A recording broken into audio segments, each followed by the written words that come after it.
にちは、もずくです。今回はココアポケモンでまちづくりです。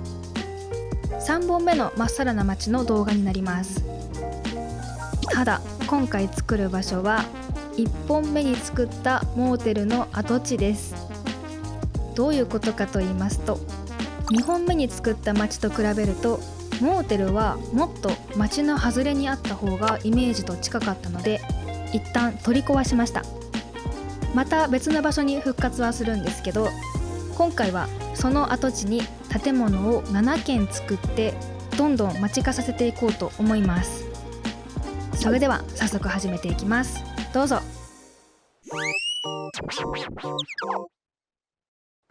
今回はたくさん建物を作るので、壊しやすい砂ブロックで建物の枠を作って全体のバランスを見ていきます。1軒目は角に建てるので、向こう側の倉庫が隠れすぎないように低めの建物にしました。今回も街の雰囲気に合わせて豆腐建築多めになるので真似しやすいかと思います。2軒目はビルを建てます。はじめに1つ建物を作ったら、それを基準に大きさを決めるといいかと思います。今回はビルなので、他の小さな建物との大きさのバランスを見て、高さは15ブロック、奥行きは10ブロック、幅は20ブロックにしました。あと基本的には道に向かって建物の入り口があるイメージです。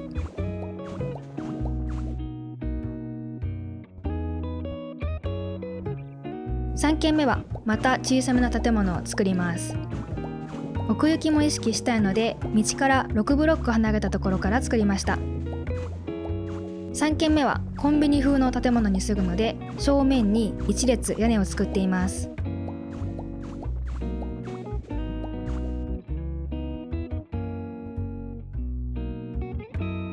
4軒目は少し大きめな建物です。他の建物とかぶせたくないところは小さめに作りつつ、デコボコなるように建物の高さを決めていくと立体感のある街になるかと思います。ちなみにこの建物は1階がお店、2階が家のイメージです。ということで、一旦4軒のバランスが決まりました。ここから1軒ずつ作り込んでいきます。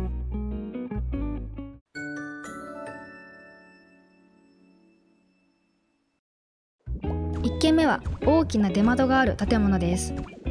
こちらはドーブル先生のアトリエになる予定です。一軒ドデンと目立つようなアトリエというよりかは、建物一軒一軒が街に馴染むようにしていきます。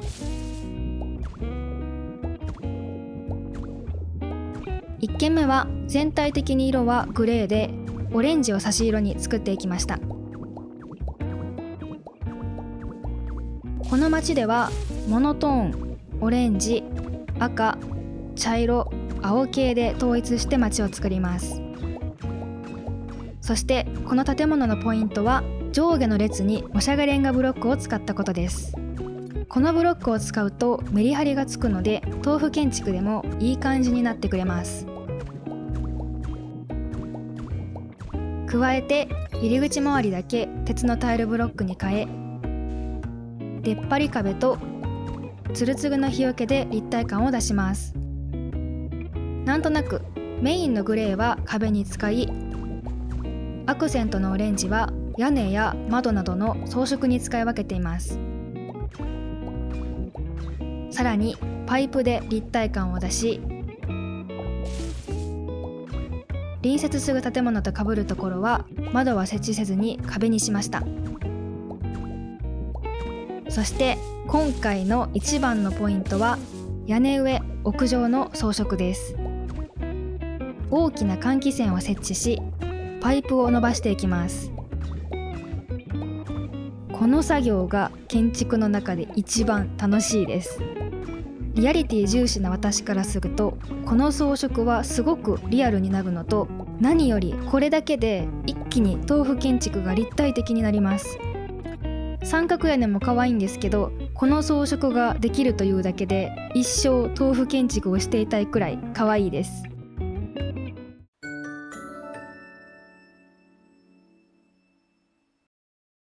次は隣の建物をコンビニ風にしていきます。土台は地面から1ブロック上がっていて、黒にペイントした石の柱下ブロックを使っています。壁は白のザラザラの壁ブロックを使い、入り口と窓の部分を開けてブロックを配置しました。入り口は階段と自動ドアを設置し、窓はガラス部分を水色にペイントしたものを使っています。そして屋根も水色にペイントしたポップな壁上ブロックを使い、ボーダーの柄でコンビニっぽくしました。床はシンプルな床ブロック。天井は打ちっぱなしの壁ブロックです。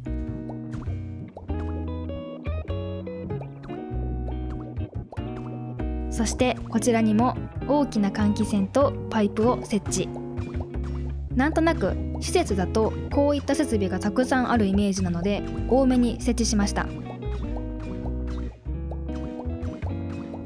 最後に鉄の柱とブロックライト、平らな石屋根で看板を作り、コンビニ風の建物は完成です。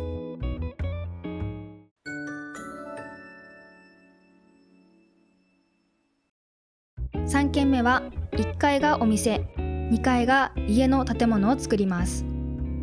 お店の壁は打ちっぱなしの壁ブロックにしました。柄がほぼない壁なので、窓は多めにして変化をつけています。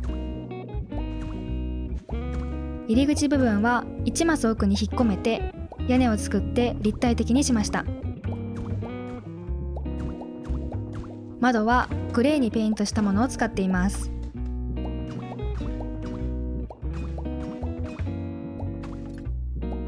次に1階をブロックで囲っていきます。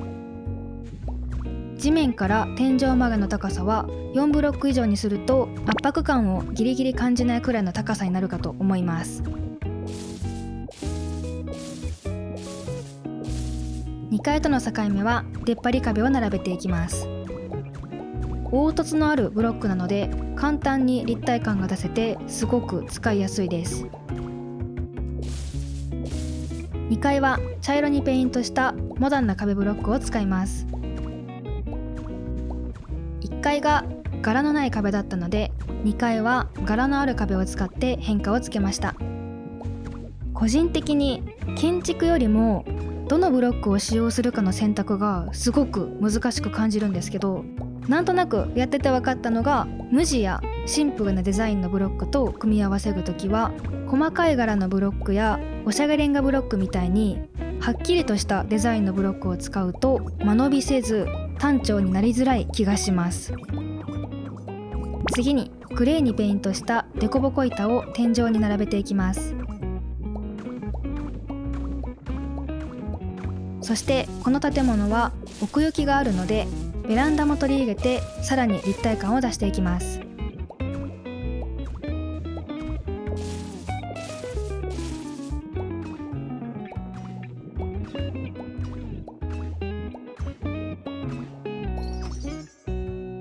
右側の窓は出っ張り壁で窓下の棚っぽくしてみました。ではこの建物も大きな換気扇とパイプを設置していきます。側面が物足りないので左側にパイプが来るように配置してみました。2本あるうちの片方は正面までつなげていき、もう片方は少しだけ沿わせてから地面までつなげました。そしてもう一つ設備を追加します。それがタンクです。とは言ってもこのゲームにはタンクはないので、いくつかアイテムを組み合わせてタンクに見立てます。足に白にペイントした鉄の柱、本体に高さ3つ分のシンプルな柱をくっつけて円柱に、てっぺんに港のポール、そして鉄のはしごを設置します。これを2つ作りました。最後につぐつぐの日よけを設置したらこれで完成です。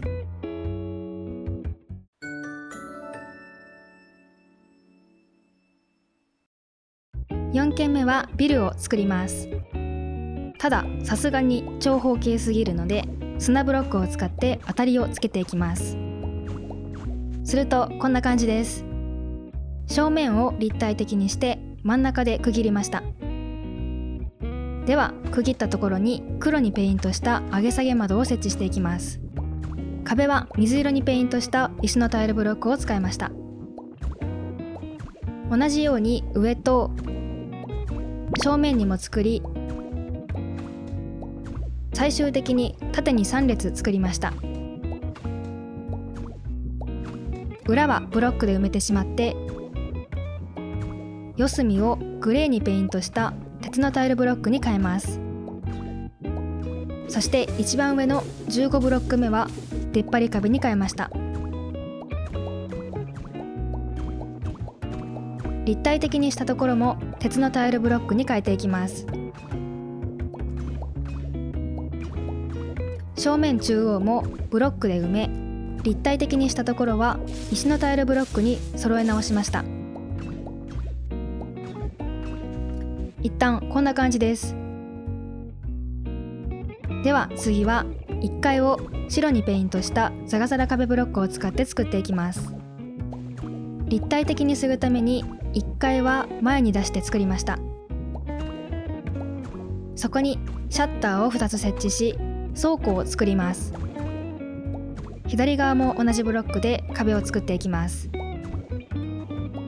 シャッターの上はグレーにペイントした斜めの石屋根で屋根を作り、もう少し凹凸をつけるために左側は1列削って壁を作ります。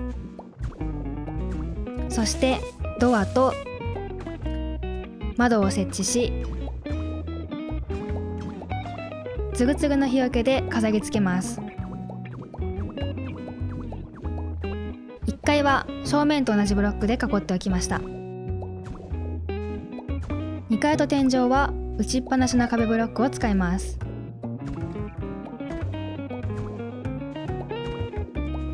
正面の出っ張りはガラス窓を設置し、真ん中は他と同じように上げ下げ窓を設置しました。そしてこの建物ももちろん設備を設置していきます。建物が大きければ大きいほどパイプなんてものはたくさんあってもいいので、横にも縦にも伸ばしていきます。結構思っているよりも大げさに設置していくといい感じになる気がします。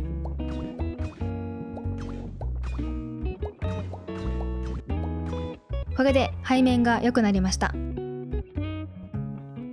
追加でタンクも作っておきます。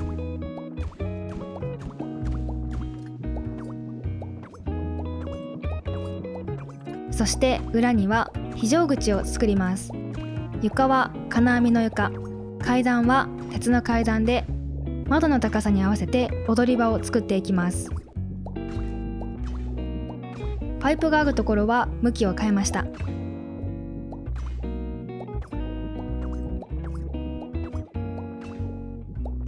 最後にかけた石のタイルブロックをところどころ置いたら、これで完成です。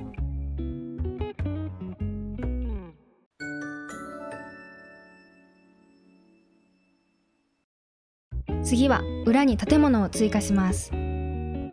ちなみにですが、後ろに下がるとモヤモヤが出るので、ここはマップの端になります。まずは大きさや高さのバランスを見るために砂ブロックで当たりをつけていきます。手前から見るとこんな感じです。この建物は1階がお店、2階以降を事務所にしたいので階を分けていきます。そして場所によってブロックと窓を変えたいので、左側が上げ下げ窓と茶色にペイントしたいいレンガの壁ブロック、真ん中がフレームガラスとガラス窓を上下でくっつけた窓とポケセンの壁下ブロックを使います。右側は縦のガラス窓を3つ設置し、シンプル四角タイルブロックで壁を作りました。オレンジの建物にしたかったんですけど、それだと少しくどいので2種類のブロックと組み合わせました。てっぺんは出っ張り壁で囲っていきます。天井は打ちっぱなしの壁ブロック、さらに小さな四角い管理部屋も屋上に追加します。そしてその上にはシンプルな広告看板を作ります。まず鉄の足場を6つ並べ、前後に金網の壁、真ん中にペンキネギの壁ブロックを積み上げます。そして左右にスポットライトを設置したら完成です。あとは他と同じように設備を追加します。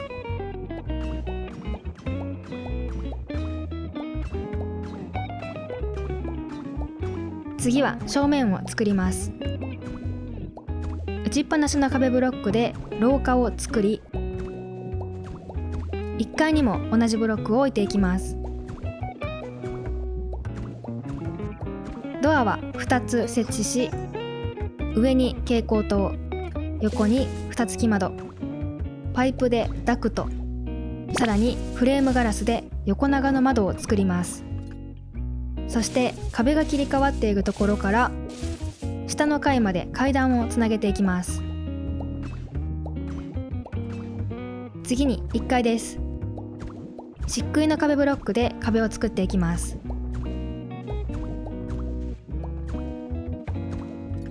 入り口は斜めの屋根レンガで屋根を作り、グレーにペイントした丸い柱で屋根の支えを作ります。ドアは自動ドア、階段も設置しておきました。次に側面が物足りないので建物を追加します。平らの屋根レンガと漆喰の壁ブロック、斜めの屋根レンガで後で増設したかのような建物を作っていきます。入り口はシャッターにし、屋根の向きを変えて増設感を出しておきました。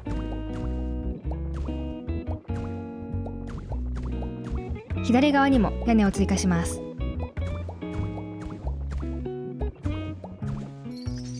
入り口は鉄の階段、打ちっぱなしのブロックも1列追加しておきました。次は装飾です。廊下の柵を鉄のはしごを使って作ります。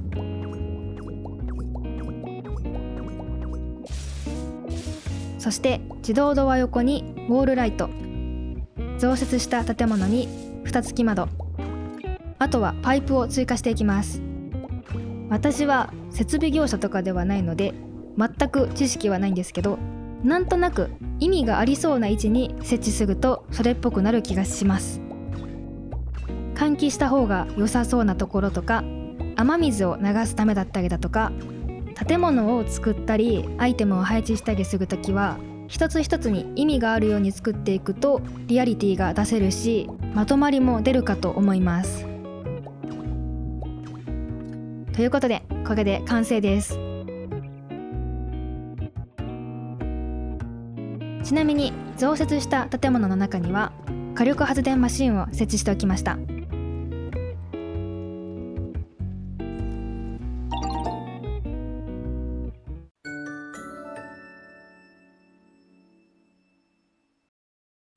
次は町の入り口に鉄橋、高架、歩道橋のようなものを作ります。水色にペイントした横鉄骨で枠を作ります。歩道と道路でそれぞれトンネルを分けました。鉄骨は二重にして重厚感増し増しにしていきます。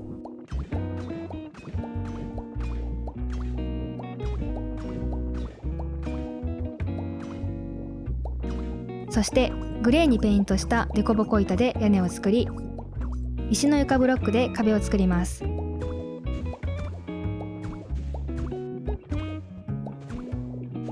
裏にも鉄骨で枠を作って、水色にペイントした屋根の支えでごつさを追加します。その間に蛍光灯を設置していき、道路も伸ばします。道具の先は海なのでボコボコにして崩れさせてなじませておきました。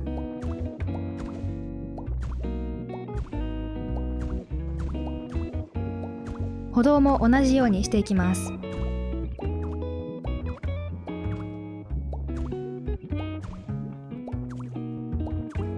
次に柵を作ったんですけど、これは結局ボツになったので省略して、床の一部を金網の床に変えて変化をつけていきます。左右には階段を設置して登られるようにしておきました。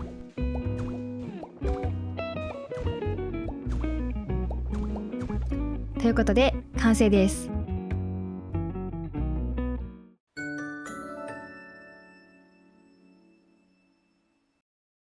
次は6軒目です。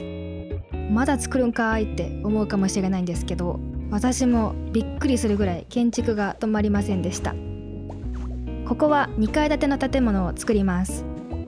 ということで当たりをつけてこんな感じです。せっかくのオーシャンビューなので窓は多めにしました。色も爽やかに水色にペイントしたザラザラ壁で港っぽい建物です。2階の床は打ちっぱなしな壁ブロック、てっぺんはデコボコ壁、天井も打ちっぱなしな壁ブロック、境目は家の土台ブロックを使いました。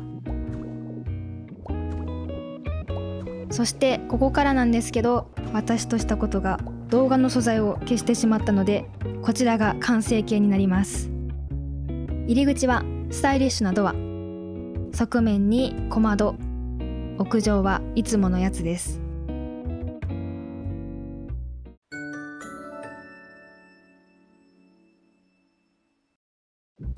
次は路地裏を白い岩に変え、ビル横に路地の入り口を作ります。土台を黒にペイントした石のタイルブロック、謎の台座で支えを作り、その上にアーチの橋を並べていきます。これで入り口は完成です。次は7軒目を作ります。もやもやすぎるので逆に建物を作ってもやもやのところまで行けないようにしました。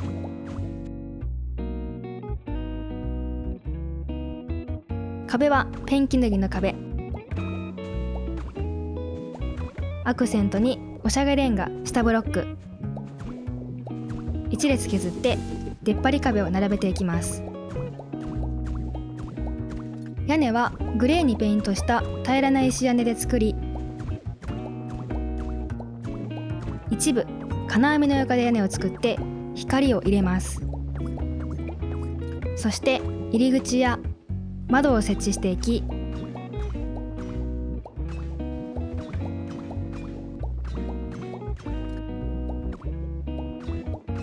屋上にはいつもの設備を設置します。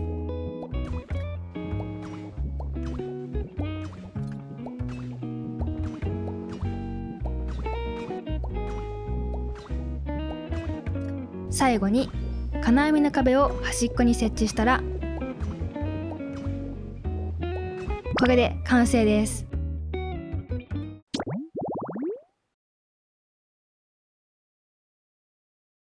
最後は街全体の飾り付けをしていきます。まずビルの地下に入れたらワクワクするかと思ったので、建物の間を掘り下げます。そしてドアを設置し、周りを広げていきます。壁床は打ちっぱなしの壁ブロックに変え、黒にペイントしたコンクリートの階段を設置していきます。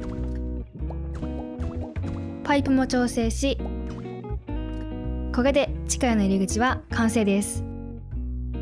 次はバス停を作ります。金網の壁、白にペイントしたインダストリアルなベンチ、グレーにペイントした平らな石屋根と鉄の囲いで完成です。あとはゴミ箱やゴミなどを増やして治安を悪くしていきます。好隙間はとことんゴミを置きました。次に電気問題です。無線送電機はどこに埋めたかわからなくなるので、基本的には建物の四隅に埋めています。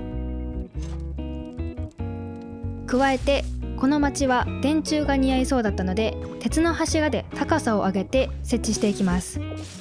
設置したい高さよりも多めに上下一つ柱を増やして壊すと棒だけになってくれるので、その上に電柱を乗せて高さを上げました。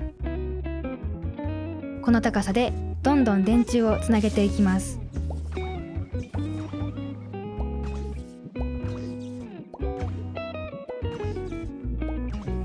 全部つながったら、これで今回のまちづくりは完成です。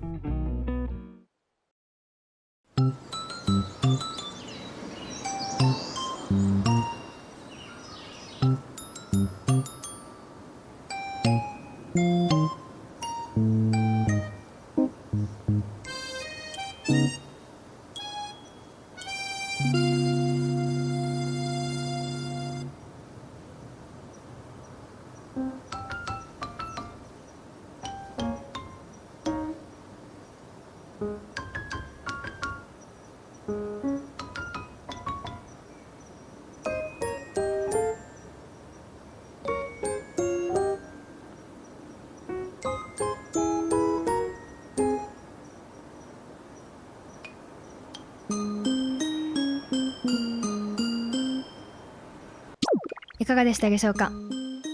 今回は7軒の建物で街を広げてみました。豆腐建築ではあるんですけど、一つ一つデザインを変えたので、気に入ったものがあればよければ参考にしてみてください。ちなみに交差点沿いは街の予定なので、まっさらな街はもう少しだけ街づくりが続きそうです。最後まで見ていただきありがとうございました。よければ高評価とチャンネル登録、コメントもお待ちしております。ほいじゃあ。